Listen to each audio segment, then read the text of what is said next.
Vuelve la información y el análisis. Sigue Mesa Central por Tele 13 Radio.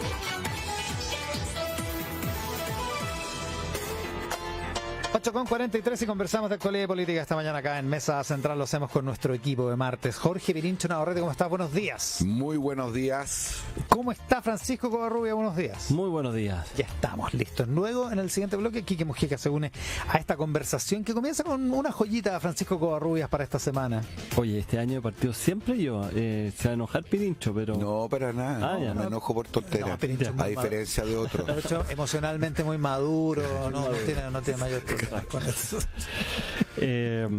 Bueno, todavía en todo caso la cuenta corriente está a favor de Pirincho en la historia de este programa. Pero... ¿Qué? Vamos más cabros, chicos. No, hablando de madurez. Claro. Ok, entonces tu joyita. Sí. Yo quedé muy Has perdido 1 minuto y medio del programa. Quedé muy quedé muy impactado con la noticia de ayer. ¿Cuál? Sobre aparecieron las cifras de las validaciones, los torniquetes del metro y de los buses. ¿Ya? Y por primera vez, noticia que fue destacada en los distintos diarios, por primera vez son más altas las validaciones en el metro que en los buses. Habría más gente andando en metro que en micro. Claro, habría más gente andando en metro que en micro, sin que hayan existido nuevas líneas de metro, esto se deberían haber duplicado. Bueno, en el fondo lo que ocurre es lo que todos sabemos, que la evasión en el sistema de transporte público ha llegado a un nivel que se estima en un 44%, cifras que habían salido hace como 2 semanas atrás, y que esto lo está dando cuenta entonces a través de este dato. Solo para que tengan una idea, hace 10 años era el doble las validaciones en el metro que en los buses. Entonces, acá yo creo que hay... Al revés. En los buses eran el doble en el metro. Y acá entonces hay 2 problemas que son bien centrales. Uno, que se ha discutido, se ha hablado tanto, se ha puesto como ejemplo siempre de las malas políticas públicas, el Transantiago, como un problema de diseño, de implementación, de cómo desde la tecnocracia muchas veces no se resuelven los problemas. Hay que decir que para aquellas personas más jóvenes que nos están escuchando, que el sistema anterior no digamos que era un ramillete de fortaleza, digamos, sino que era un desastre, pero la micro amarilla, pero que sin embargo esto le significa al país, estuve viendo los datos, más de 1.000 millones de dólares al año. Si uno empieza a sumar todos los distintos componentes, cerca de 800 solamente en los buses. Entonces acá tenemos un problema de política pública que lo hemos visto y que esto se puede replicar, digamos, en otros ámbitos del Estado. Tenemos un problema de recursos, que esto está significando un desagramiento de las arcas fiscales. Además hay que acordarse que las regiones reclamaron con toda razón y se generaron los fondos espejo. Ahí nunca hay mucha claridad de cómo se gastan esos fondos espejo, qué son realmente los fondos espejo, porque le empezaron a meter cosas y no sé si esto era fondo espejo. Pero el tercer elemento, que me parece el más complejo de todo esto, es el tema de la evasión, porque al final la evasión, ¿qué significa? Que unos pagan y otros no pagan. Más o menos la mitad paga y la mitad no paga. Es que básicamente todos nosotros les pagamos a los que no pagan, digamos. Claro, entonces ese es el gran problema, porque los que pagan, esto no es una política de focalización, entonces se ha determinado que el 40%, digamos, de más bajos ingresos no pague y que lo otro lo subsidie. No se trata nada de eso. Acá hay unos frescos que no pagan y hay unos incautos que sí pagan, y esto significa entonces que por prácticamente la mitad de la gente está subsidiándole al resto, y eso me parece un tema ya moral mucho más complejo, porque al final de cuentas da cuenta de esta como asimetría, pero al mismo tiempo da cuenta de esta injusticia derechamente. Y esto, ¿saben por qué me acordé? Porque vino o sea, le di un video a un estudiante que está en intercambio, un estudiante italiano, se subió a un bus, lo vi en TikTok, y decía, ¿y quién paga en este país? Solamente pago yo en este bus. Se subió a un bus y no nadie más paga. Entonces a mí me parece, y con esto termino, me parece que una cifra tan poco ambiciosa por parte del ministro de Transporte de tratar de bajar la evasión del 44% al 40%, eso no es nada, eso realmente es una falta de voluntad total. Quienes hayan podido ver cómo se controla la evasión en otros lados, por lo menos a mí me ha tocado ver en otros países, se suben 4 inspectores, el que no pagó, 'no pagó', pero digamos las penas del infierno. Y esto, ¿saben por qué me acordé? Porque vino un video a un estudiante que está en intercambio, un estudiante italiano, se subió a un bus, no sé, no pagó nada. Entonces a mí me parece, y con esto termino, me parece que una cifra tan poco ambiciosa por parte del ministro de Transporte de tratar de bajar la evasión del 44% al 40%, eso no es nada, eso realmente es una falta de voluntad total. Quienes hayan podido ver cómo se controla la evasión en otros lados, por lo menos a mí me ha tocado ver en otros países, se suben 4 inspectores, el que no pagó, no pagó, pero digamos las penas del infierno.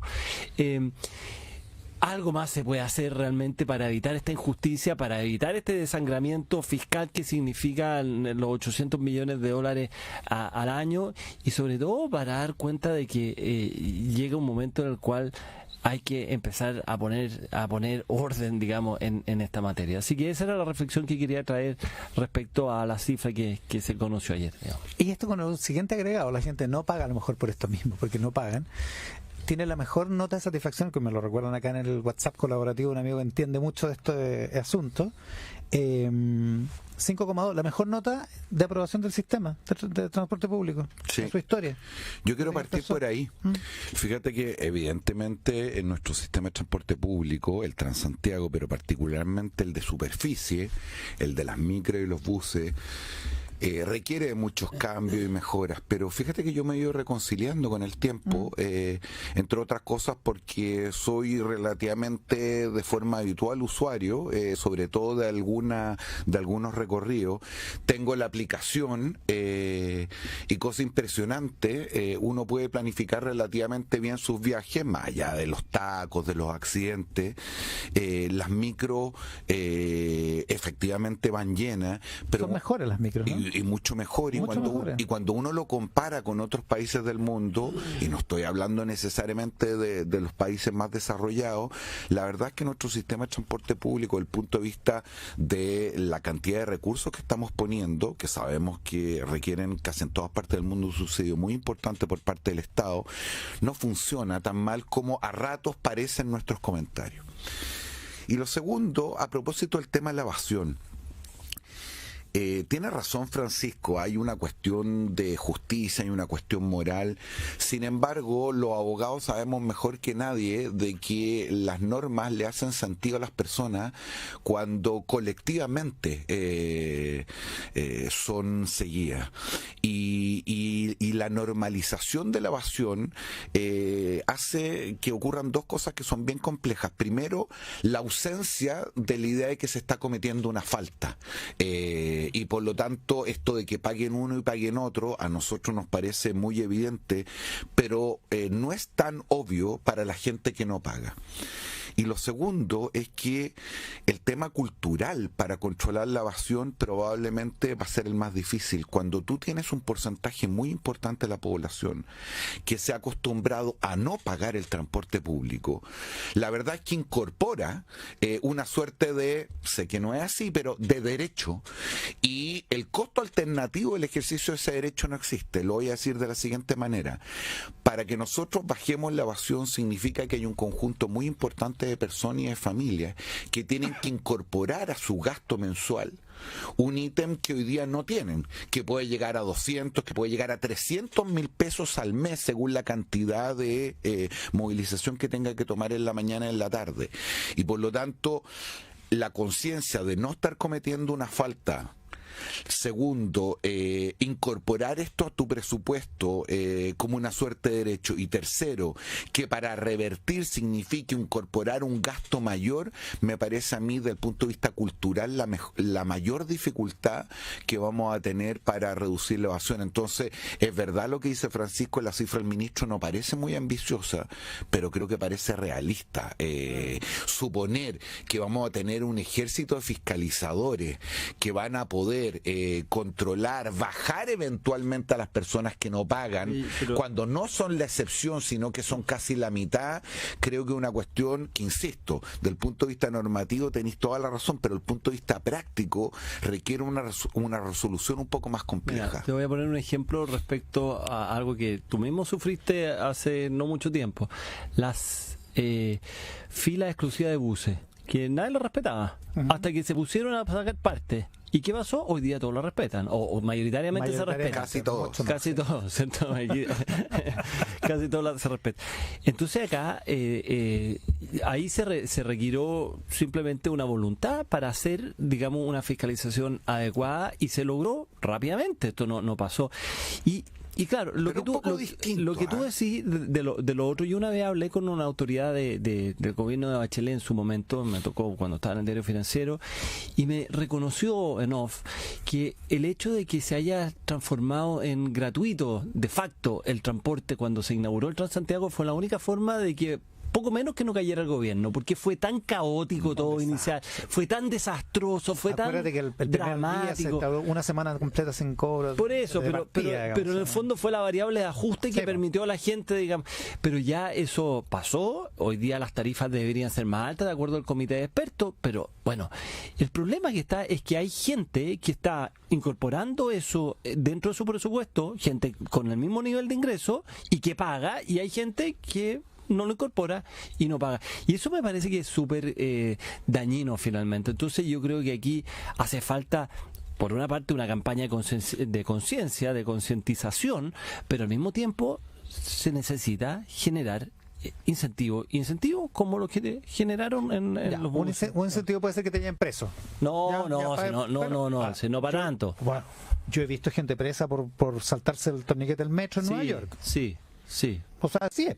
Claro, pero Te pueden llevar preso o te pueden pasar una multa. Lo que pasa es que las multas son incobrables. Otra manera puede ser aplicar tecnología. Ya hay un ejemplo con la billetera electrónica que se lanzó ahora. ¿Por qué no en las tarjetas VIP de determinados tipos de personas asociados a su RUT entregar en los $1.000 millones que se entregan en subsidio, entregarlos directamente a la mitad de la población?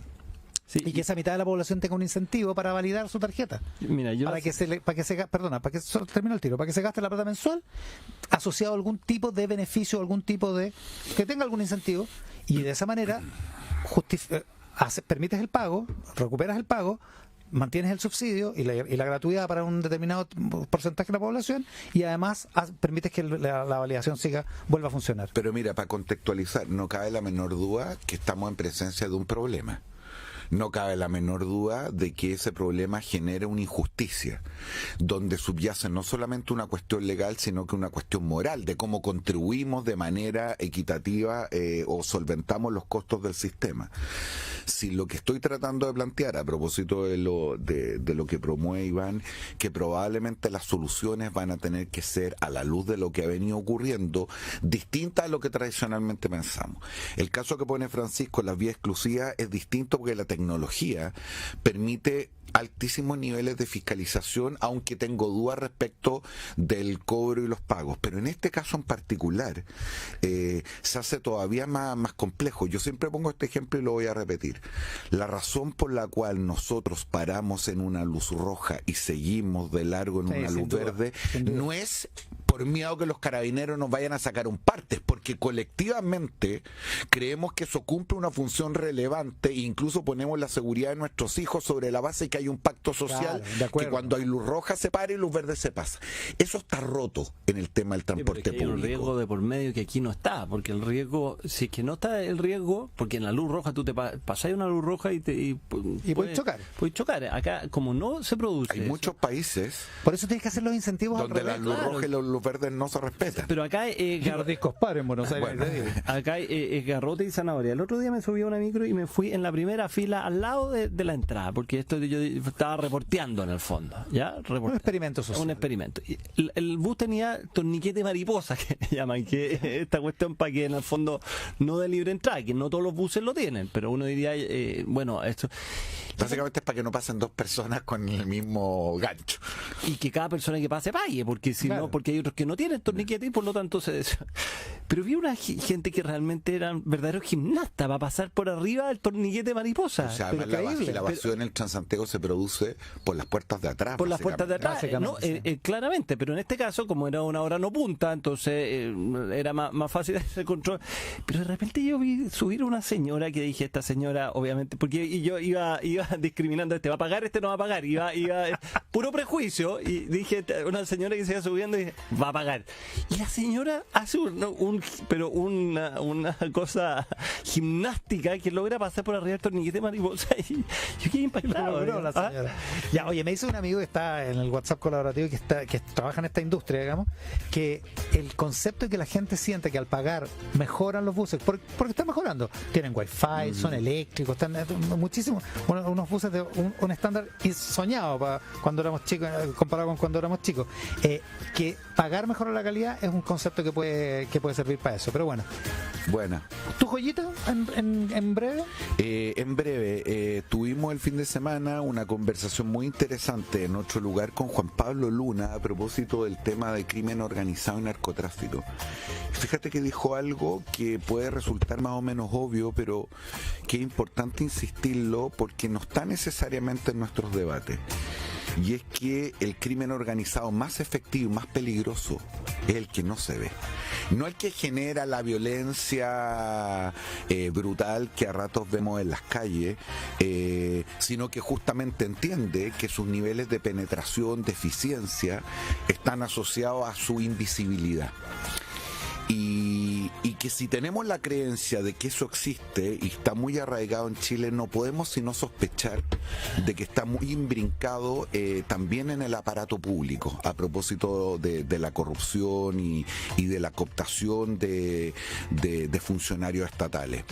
Y no solamente respecto de carabineros, respecto de investigaciones, sino que lo que ocurre en las alcaldías, en muchos servicios públicos. Y ese componente lo llevó a sostener que esta idea de que estamos legislando un poco apresurado no solamente tiene que ver con algo que nosotros hemos hecho mucho énfasis aquí en nuestras discusiones, que es el riesgo de las pérdidas de las libertades, sino que cuánto de manera paradojal podemos estar contribuyendo a eso. Y ponía el siguiente ejemplo que a mí me hizo mucho sentido. ¿Qué sacamos con poner una cantidad de plata brutal en el aparato público, en las policías, en los municipios y en otras instancias, si no ponemos ojo en cómo y quiénes están gastando esa plata?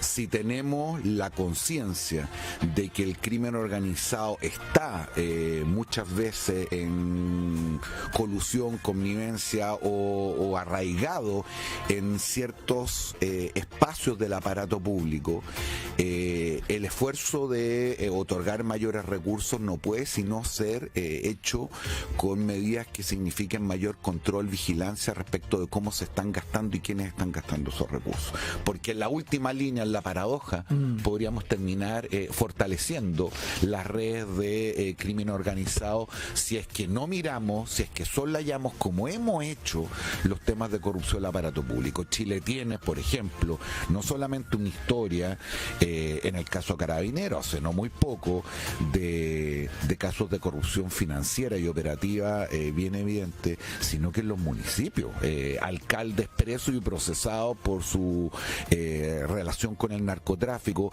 y suponer que eso es una excepción y no es la punta del iceberg de algo mayor, es también un elemento a considerar cuando se toma la decisión de fortalecer esta primera línea pública. Un tema que podemos seguir analizando luego en el siguiente bloque con Jorge Pirincho Navarrete, con Francisco Covarrubias y con Quique Mujica, que se integra a la conversación en el siguiente bloque de Mesa Central. Escuchar nuevos puntos de vista. Estás en Mesa Central por Tele 13 Radio. Conversamos de actualidad y política esta mañana acá en Mesa Central. Lo hacemos con Francisco Covarrubias, con Jorge Pirincho Navarrete, con Quique Mujica, que se nos une en este bloque. Quique, ¿cómo estás? Buenos días. ¿Qué tal? Muy buenos días. Oye, anda dando vuelta, cada vez más ya desembosadamente está en la prensa, el tema de la enfermedad de Analía Uriarte, o la licencia médica de Analía Uriarte, que ya completó un mes, ¿no? Cuarta licencia. ¿Cuarta licencia? Sí. Y da la impresión de que el gobierno ya debería hacer algún tipo de comunicación oficial de esto, digamos. Sí, ¿no? más allá de que la salud es una cuestión privada de las personas. Por supuesto. Sobre todo, ¿te acuerdas de esta enfermedad que era casi no se podía mencionar a quién tenía o no tenía? El COVID. Porque entiendo que ella tuvo COVID. Así y es. derivó en un problema después del COVID, porque mucha gente pregunta, bueno, pero ¿cómo le dio tan fuerte el COVID? Bueno, le dio fuerte el COVID y Sí, porque ha pasado. en enero le dio. Claro, y el cuento en términos políticos y en términos prácticos es cuánto rato puede estar esa cartera sin ministro. Sin ministra en este caso. Está con ministra, digamos. Claro, lo que pasa es que todos dicen que lo ha hecho muy bien Macarena Lobos también, por la subse. pero la pregunta es si vuelve o no vuelve a Ana Lilia Uriarte, y si no vuelve, ¿qué va a pasar? Deberían subir a Macarena Lobo, me imagino. Ahora no sé si tiene partido o no ella. Es independiente, entiendo. Ya, Sí. ese puede ser un problema. Hay dos temas, me parece. Lo primero, para ser bien preciso, lo que padeció la ministra Ana Lilia Uriarte es lo que se conoce como COVID largo, es decir, este COVID que se extiende en consecuencias bien severas las semanas posteriores y que afectan mucho a la recuperación. Entiendo que el principal efecto tiene que ver con una anemia muy severa y con las defensas bajas. Me consta además que la ministra Ana Lilia Uriarte es la más interesada en volver a cumplir sus funciones, y son los médicos los que sistemáticamente no la han dejado. Tanto es así que el caso de la ministra Ana Lilia Uriarte probablemente va a constituir parte de un estudio en la Universidad Católica, justamente a propósito de estos casos y las consecuencias posteriores. Así que lo primero y lo obvio es mandarle cariño y desearle una pronta recuperación. Ahora, el Quique decía algo que es bien interesante. Los temas de salud siempre han sido parte de la vida privada de las personas y tratados con altísimos niveles de confidencialidad, pero me parece que cuando se trata de funcionarios públicos y estas condiciones de salud afectan el desempeño, no puede sino ser un tema de interés y de debate. Y en ese contexto, al igual que lo sugería Iván, a mí me parece que ya a esta altura es más o menos importante que el gobierno, si no toma una decisión, a lo menos explicite o transparente lo que está ocurriendo. Ana Lilia Uriarte fue y sigue siendo una pieza muy importante de un cambio de gabinete que se verificó días después del resultado electoral del 4 de septiembre, que incorporó a la ministra del Interior, Carolina Toá, y a ella, Ana Lilia Uriarte, no solamente por su experiencia, sino que por lo que simbolizaban políticamente. La hija pródiga del laguismo, en el caso Toá, y una de las representantes más eximias del bacheletismo, como Ana Lilia Uriarte. Razón por la cual su ausencia no solamente cumple o tiene una consecuencia desde el punto de vista de la gestión legislativa, sino que también desde el punto de vista simbólico en términos políticos. Y insisto, independiente de cuál sea la resolución que tome el gobierno o como Macarena Loos, que es la subsecretaria, está supliendo actualmente esta función, creo que el gobierno, incluso para parar las especulaciones, cosa mirar la prensa hoy día en la mañana, debería ser más claro y más transparente en esta cuestión. ¿Francisco? Sí, varias cosas cortas. Uno, estoy de acuerdo que los temas de salud forman parte del interés público en aquellos casos políticos y también empresariales. Curioso porque a mí me tocó trabajar 10 años en el periodismo económico y siempre se miró como algo de mal gusto hablar de las enfermedades de los dueños de las empresas, pero sin embargo tiene interés público y en todas partes del mundo. Hay el caso paradigmático de Steve Jobs, que iba al doctor y a la salida, digamos, ya estaban todos sus exámenes afuera, porque no es irrelevante si se muere el controlador o el dueño de la empresa. En el caso político es un poco distinto, pero también me parece que tiene interés público. Yo creo que en este caso me parecen súper injustas las críticas, poco menos de que no quiere volver a trabajar o cosas de ese estilo. Eso es insólito, pero la he escuchado. Absurdo. Que se quiere ir, que por eso está enferma. Está tirando licencia médica. Claro, está tirando licencia médica, pero efectivamente yo creo que deberían aclararse el punto.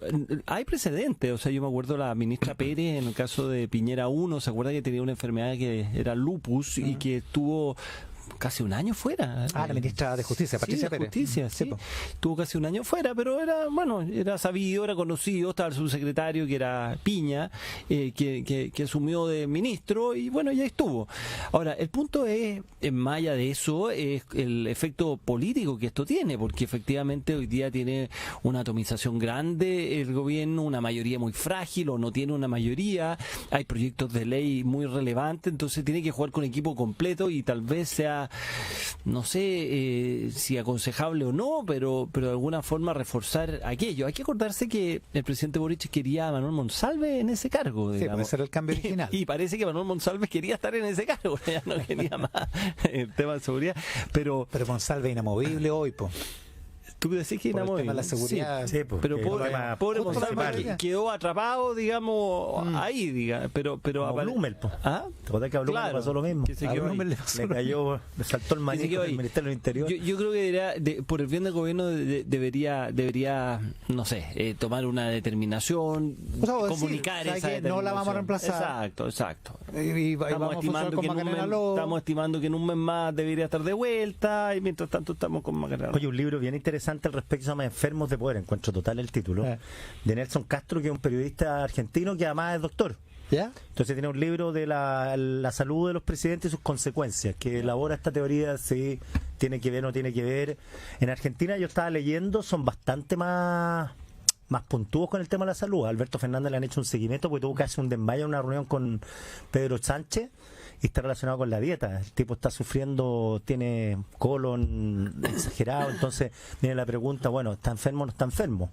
Y acá tenemos Con el presidente Biden en Estados Unidos se ha especulado mucho respecto a si está al 100% desde un punto de vista, Bueno, y acá si en no Chile está con demencia mental, senil, los últimos tres digamos, presidentes, entre rumores y pito y flauta, se ha tocado el tema de su salud. Diversos problemas de salud. el actual Bachelet y los 2, anteriores. Piñera 2 y Boric han sido a modo de rumores. Te preguntan, oye, ¿es verdad que este está o esta está enferma? O que no puede seguir, que esto, que tomó una pepa, que no sé qué, no sé cuánto. Con una diferencia bien fundamental, y es que yo creo que además la vara que puso este propio gobierno a partir de la declaración inicial del presidente de la República, que pone sobre la mesa su trastorno obsesivo compulsivo, TOC, creo que muestra que en general las autoridades no deberían tener miedo, especialmente si sienten que esto pudiera ser un tema de debate público, y para evitar las especulaciones, sincerar estas cuestiones. Y en ese contexto tiene razón el Quique, es decir, poco se comenta al aire, pero los expresidentes, este fue un tema, se conversó en privado muchas veces, y en torno a eso se hacían especulaciones bien ingratas y miserables algunas. Y creo que los más interesados e interesadas en terminar con esta ola de rumores son justamente los principales afectados, que no tienen otra alternativa que poner estos temas sobre la mesa. Yo me acuerdo el escándalo que quedó cuando, no escándalo, pero causó mucho comentario, una entrevista que le hizo Alberto Fugueta a Rodrigo Hinspeter cuando era ministro de Interior en la revista ¿Qué pasa? Claro. Y Hinspeter A 4 reconocía páginas. que tomaba caramelitos, le puso. Que eran un remedio. Un remedio. Claro, un Rabotril. Ah, no ya, le claro. puso así, pero Ya. era algo así. Pues en el fondo, leí la entrevista completa y estaba hablando. Y era ministro del Interior, claro. Claro, Sí. y en ese tiempo era la dupla Mombara, era un presidenciable Hinspeter. Y él reconoció abiertamente, y como que hubo una conversación interna respecto a si era pertinente o no pertinente. Yo lo encontraba lo pertinente del mundo. Sí era una época donde reconocer depresiones, ansiedades, parecía un invalidante, sobre todo para ejercer el poder. Claro, porque estamos hablando de hace hartos años. Claro, Era uno, y yo tuve una polémica con una periodista que no me acuerdo el nombre, que escribió también como que Piñera tomaba ansiolítico, pero lo ponía como un interdicto. O sea, Chile, 7 millones de chilenos querían interdicto si es por eso. O sea, no se puede ejercer el poder porque hay ansiedades. El tema de la salud mental lo puso este presidente también en la mesa. Y también le ha saltado, también decía, bueno, él está bien o no está mal, podrá o no podrá. O sea, eso se comenta. ¿Francisco? No, yo creo que en ese aspecto está más o menos claro. Mi pregunta ahora es en este nuevo cónclave que está haciendo el gobierno sobre finalmente qué se va a lograr, porque hay una un poco paradoja de que este gobierno primero tuvo un cónclave para tratar de alinear por abril del año pasado, después un cambio de gabinete. Después un nuevo cónclave, por ahí al principio de noviembre. Después un cambio de gabinete. Ahora vamos en un nuevo cónclave. Cambio o sea, No empecemos con por la secuencia.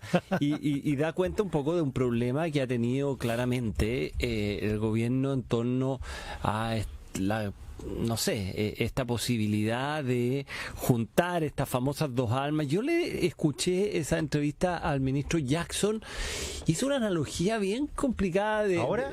Sí, en Estado Nacional el domingo. Que no es muy bueno para la analogía, güey, de los círculos. Hizo una analogía los anillos. futbolística, Los anillos, la teoría de los y anillos. lo futbolística, como decir, oye, nosotros somos como el equipo original que lo invitamos a los otros a jugar en nuestro equipo y ahora el equipo. Una cosa que yo la había escuchando y decía, chuta, se está enredando. Que es como la teoría de los muebles de Carol Cariola. ¿Cuál era Que esa en la teoría? entrevista del Mercurio decía, claro, nosotros sí, los sí. conviamos a la casa, pero los muebles Exacto. están dispuestos de No nos determinada cambian los manera, muebles. que empecé a cambiar los muebles. Sí, era muy parecido. Era muy parecido, que no suena bien. O sea, porque al final las coaliciones lo que hacen es juntar mundos y generar en igualdad de condiciones Claro. una Simetría. para ejercer el poder. Pero esto de como que nosotros somos los originales, nosotros somos los que estábamos ustedes arréglense con la teoría del mueble, es como yo te invito a ir a mi casa, pero te dejo el cajón de abajo, digamos. No, pues no puede ser eso. Es que eso está muy presente, más allá de las opiniones y de los juicios políticos de cada uno de nosotros. Lo cierto es que uno no puede sino comprender que hay un cierto grupo que ganó de manera subsidiada la elección, sí, es verdad, en segunda vuelta, pero que la ganó y siente que a poco andar le robaron el gobierno. Es decir, de que en un contexto en el cual necesita ayuda, los invitados no solamente llegaron, ocuparon el living, dispusieron otros muebles, sino que los mandaron a la cocina para terminar con la miseria de la analogía.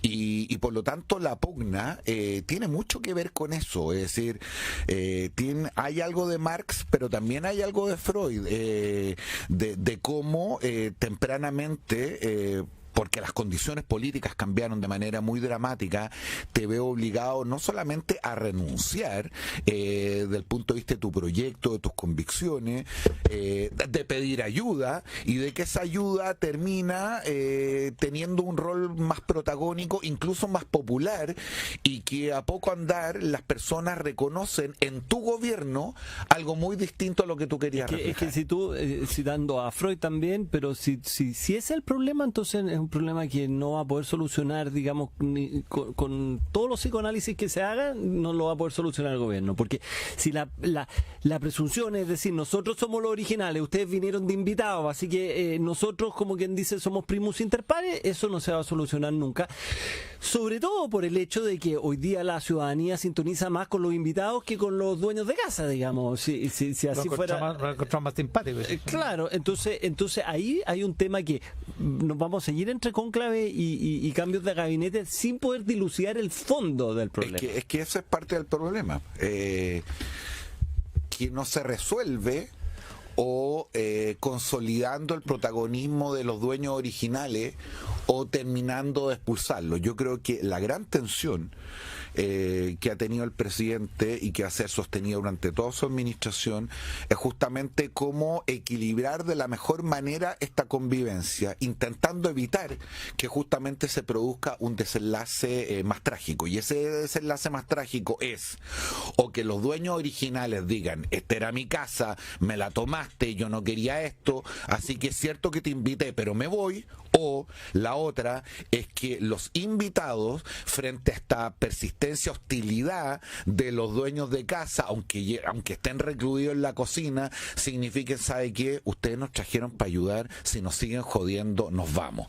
Esas dos alternativas. Y hay es una las tercera que yo creo alternativa, que se el tiren los presidente platos ha por la querido evitar. cabeza, que en el fondo es lo posible, es decir, que no se produzca ninguno de los dos escenarios que tú planteas y que esta sea una convivencia... Y tiene que ver mucho compleja. con lo que dice el vecindario, que somos los chilenos. Claro. ¿Quién quiere que se quede si los gallos están en constante pelea? Y para eso va a ser también bien relevante lo que ocurra en 3 semanas más, porque ahí también hay un termómetro para saber, digamos, con quién está la gente, con los que estaban inicialmente o con los que llegaron después. ¿Qué ¿Tú te pasa si referías a las elecciones? Sí, pues, porque en 3 semanas más Encuentro tenemos... que tienen menos brillo que zapatos gamuza Bueno, a pero esta altura. vamos... Es tan poco rutilante. Sí, Sí. pero al final de la jornada vamos a tener un resultado. Y si ese resultado es particularmente malo para el mundo de apruebo dignidad, digamos, es decir, el Partido Comunista y el Frente Amplio, Y los PC, pues. Acuérdate que los PS que van con ellos. No, Ese porque era el otro PS enredo. igual tú lo vas a poder sacar, por mucho que vayan en la misma lista, tú vas a poder hacer la suma. Separar.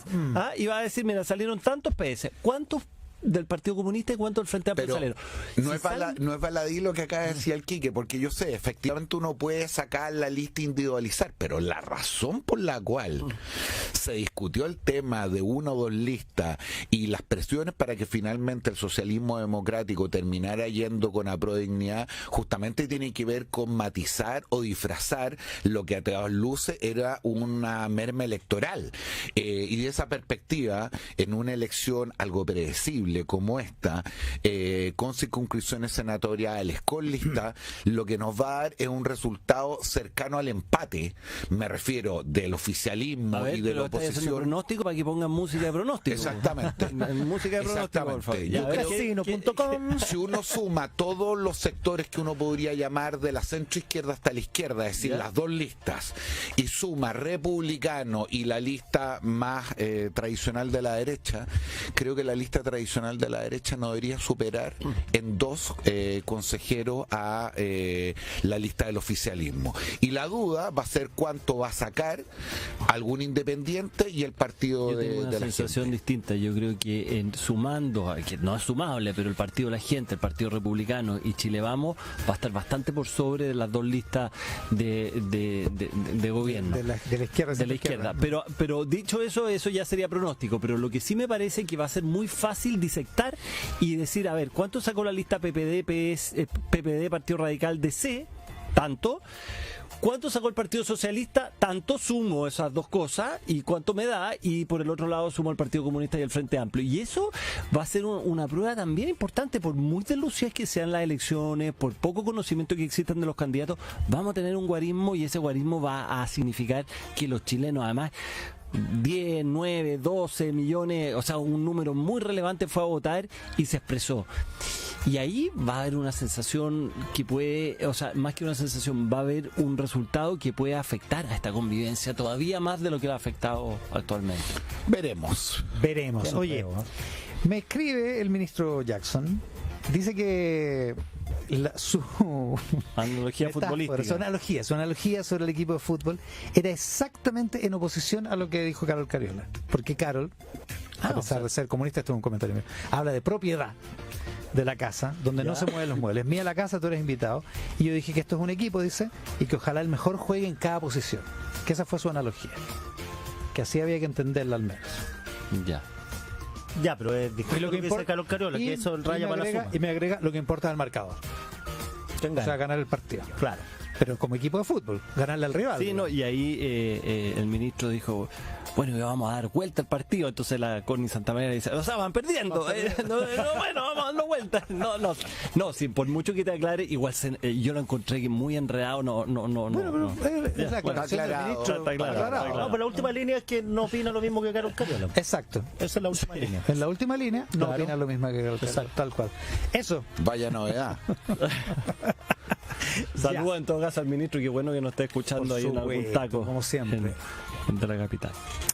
Recomendación, Francisco Acá nos Covarrubias, escucha desde José Antonio Casa el ministro Jackson. para que veas. Oye, muy Más a la corto. izquierda también, ¿eh? Sí. Te digo el tiro. Artés. Oye, quiero recomendar la primera gran producción serie griega que se llama El Maestro y la Música Azul. Esta es una superproducción griega, pasa en una isla maravillosa que se llama, con P empieza, no me acuerdo el nombre en este momento, una isla pequeña, Paxos. ¿Cómo se llama? ¿El Maestro y la...? Paxos, hay una isla Paxos, que está muy cerca de Corfú. Hablan todo el rato de la isla, vamos a ir a Corfú, como quien dice, vamos a ir a la ciudad grande. Para llegar a Paxos la forma más fácil es llegar a Corfú. Claro. Según Wikipedia. Una serie muy interesante, con una música muy bonita, con una fotografía muy linda, de lugares maravillosos, con un un poco de policial, bastante de amor. Es una muy buena mezcla que ha tenido mucho éxito y que hoy día ya se está grabando la segunda temporada. Así que la recomiendo mucho. Vean la subtitulada porque no se entiende absolutamente nada el griego. Buen consejo. Sí, El maestro y la música azul. El maestro y la música azul. ¿Dónde está? En Netflix. Buena recomendación de Francisco Covarrubias. Pirincho Navarrete, tu recomendación. Mira, yo simplemente para consolidar la envidia de Covarrubias, quiero contar de que nuevamente Random House me manda 3 librazos y a él no le mandan nada. Bueno, Nada. es que yo los leo, la verdad. Sí, claro. Se sabe que Covarrubias no. Claro. Y el primero es una historia del Imperio Romano Oriental, se llama Ravenna, de Judith Herrin. También me mandan 8 librazos, y digo librazos además por los portes, de la historia de Rusia, de Orlando Figues. Qué buena. Ah, esa es buenísima. Pero quiero recomendar un tercer libro, una novela ya propiamente tal, que es Los celosos de Sándor Márai. Los celosos es el segundo libro de una trilogía de Sándor Márai. La primera se llama Los rebeldes y la última se llama Los ofendidos. Y básicamente cuenta la historia de una familia muy tradicional, Imperio Austrohúngaro, para ubicarnos, entre las dos guerras, los Garren, y que con motivo de la enfermedad del patriarca, el padre, vuelve a reunir a los hermanos. Y los hermanos tienen que convivir ya más viejos, y se empiezan a dar cuenta que probablemente lo único que tenían en común tiene que ver con el padre, el interés, lo que viene por delante, cómo su historia fueron derivando en cosas completamente antagónicas, y esta convivencia entre enfermera hace renacer las viejas rencillas, las envidias, las deudas pendientes, y no es muy distinto, me imagino yo, a lo que son muchas de las historias familiares, en la proximidad de cuando, por una razón, como por ejemplo es la enfermedad de los padres, los hermanos están obligados a reencontrarse. Así que Los celosos de Sándor Márai, la segunda, una trilogía, está bien entretenida. Recomendación de Pirincho Navarrete junto con Francisco Covarrubias, con Quique Mujica en la columna de política y actualidad de hoy acá en Mesa Central. Que tengan un estupendo martes. Buenos días. Chao, que estén muy bien. Que estén muy bien. Conversar, la mejor forma de analizar. Escuchas Mesa Central por Tele 13 Radio.